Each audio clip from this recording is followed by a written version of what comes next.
Good morning. Happy 4th of July. I'm out here running this morning.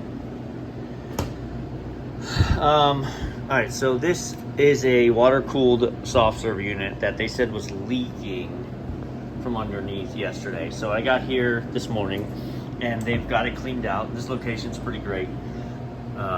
It says clean finished, so they cleaned this machine. Well, the faceplate was still on it, and based on what I saw, visually, it didn't disassemble it, right? So they definitely cleaned it out.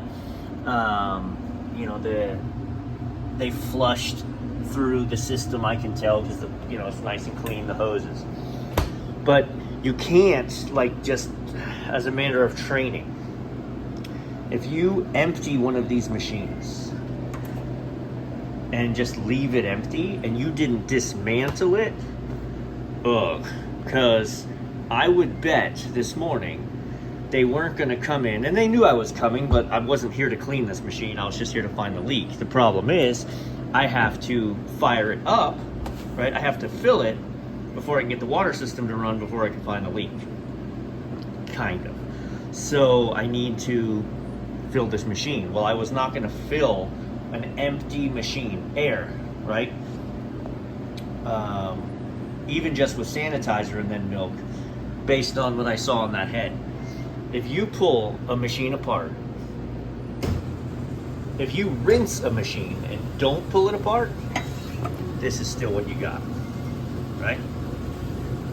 Rinsing with sanitizer is fantastic, but it is not cleaning the machine. So, had I just loaded this up with sanitizer again,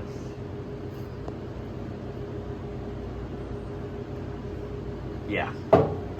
So, if you're gonna take it apart, or if you're gonna clean it and leave it empty. Now, the alternative is if they would have actually left it full of sanitizer, that would have been better, because at least it would have been soaking. We could have rinsed it, primed it again. But yeah, leaving a unit dry is terrible. If you're gonna leave a unit dry, you have to take it apart and leave the components out to dry. But I'm gonna continue to show this too, because as often as owners sanitize out the machine to keep it clean and healthy, that's great. Mechanically, manufacturer says every 72 hours. Certain brands say every 48 hours from a brand procedural standpoint. But that's to protect the equipment. So this beater seal goes on the end of this, and then that slides in there, and that's what actually keeps it from leaking out the back. Well, this requires lube, and the reason the manufacturer says 72 hours is after 72 hours that lube is no longer efficient, and it cuts a groove in the beater shaft. This is like $1,000 beater shaft.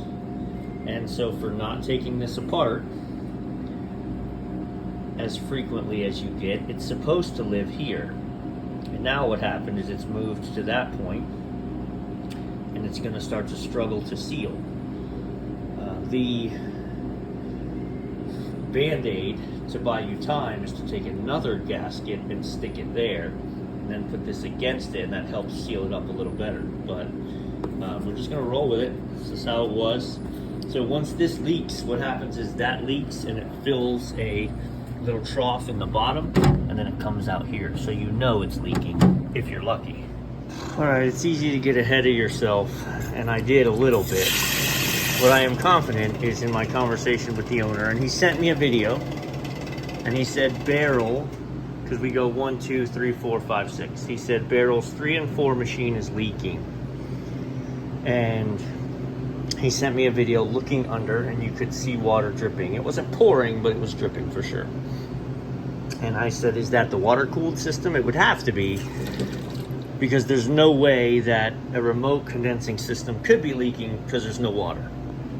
But in taking a good look now, 1 and 2, that's the water-cooled system. It's not leaking underneath, and I went back and referred to the video he sent me, and it definitely was looking under this unit. So I opened this unit up. There's a water reservoir, I believe, for the evaporator of the cabinet. So if you see, there's a drain line. There's a line here. And this is full. And there's a line there. It's coming from where? Yep, that is coming from, you can't see it, but it's right behind this. And it is out of the evaporator section of the cabinet. All right, so here's looking at it from the other side. So we need to find out the whole picture, but I would guess it's this. So this is the discharge line brought down from the compressor, right? So here's your condenser for the cabinet. It's up top.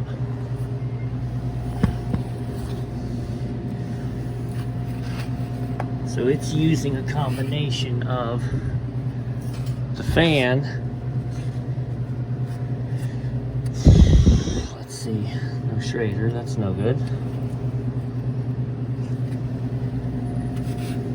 Stand by, hang on, sorry, I know, I'm just working through it with you.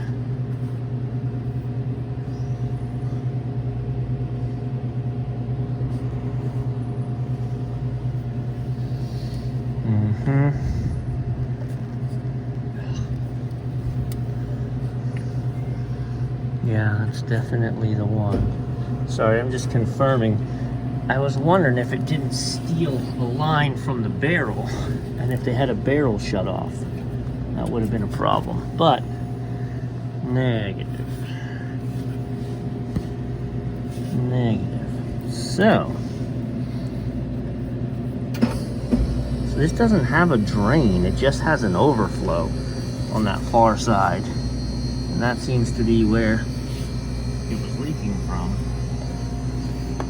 So let's drain the evaporator pan, sorry. So while I'm filling this with milk, okay, here we go. I'm going to hypothesize when I fire this up that my sight glass is going to be short on the compressor side of the cabinet, 134A. Right? So I would think that, because if that were to happen and we were short, it wouldn't cool effectively, so we would run for extended periods of time. Also, 134A, when it's short, doesn't overheat so bad. So you're actually going to lose heat, which is normally what boils off in there. So, okay, pump off, we're good to go here. All right, let's turn on this left side.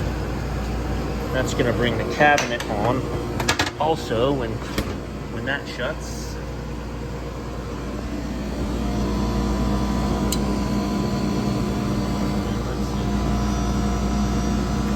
let's wait and see, maybe it's just catching up. She just fired up. Nope.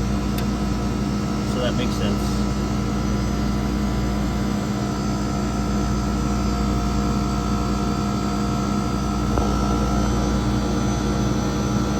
Alright, so the cabinet ebbs and flows. Definitely a little short. 134. Okay, so it means 20 below. Yeah, no point.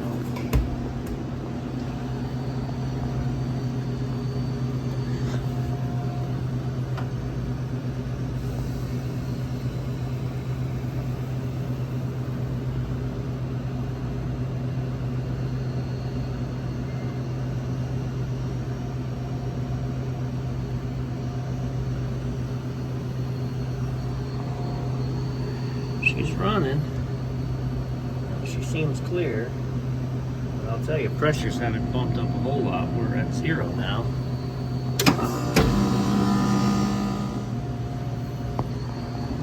It's still running. Pressure's running. The sight glass is clear. It just took no gas. I mean, it didn't take an ounce and a half. Still, I don't like those pressures. Right, my head pressure is where it should be. My suction pressure is low. Or just remember, this is just running the cooler. This is the cabinet cooler. So I expect to see us more at like 65 or 60 psi. That would drop us at, let's see, 134. Nope, I'm reading that wrong. So 134 second, I was looking at the 404 gauge. So now we're running like a 28 degree coil. So that's actually good. That's about right. And 134 head pressure. Yeah, you've got almost 100 degree liquid line. I don't know that that's going to boil off the water.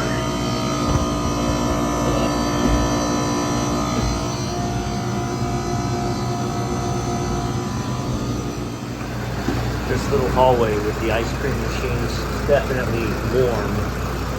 Someone wanted me to take a look. I checked, this is tied into the kitchen. So when the kitchen's running, this is running. So we're output 61. But you've got self-contained cabinet, cake freezer, and if you actually the air, just look at the air on the wall, 87, 88.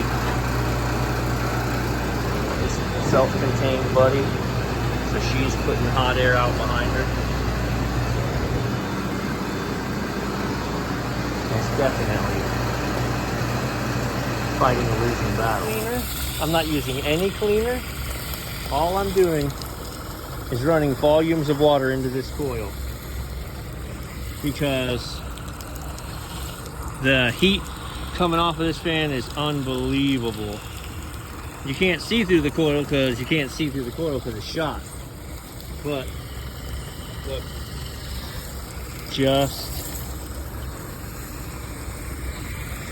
people don't clean coils well enough ever.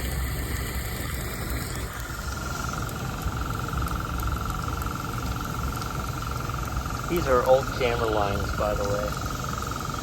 So you're not like, why are you flooding electrical cables? Look at the thread coming out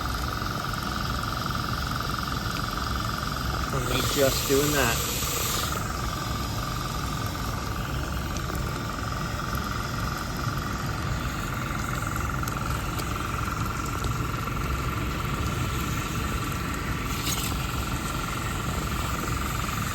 Also, this location has a walk-in cooler that has leaks in the evaporator. We need to get it replaced. I've quoted it, but we're just waiting on the replacement.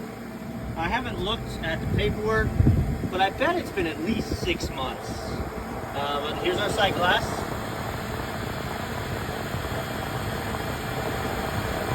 Yeah.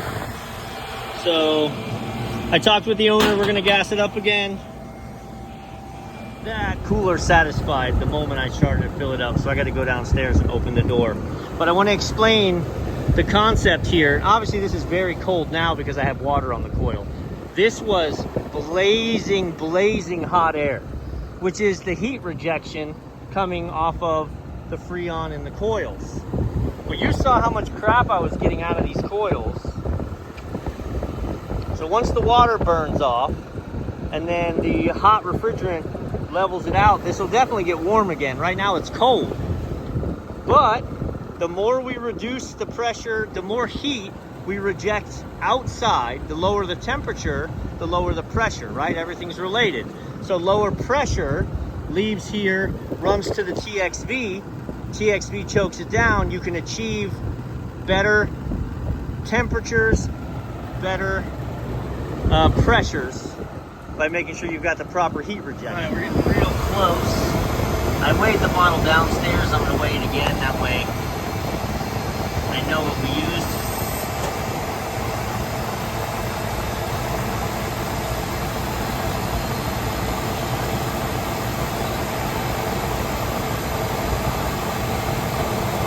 So let's give the TXV time to chase.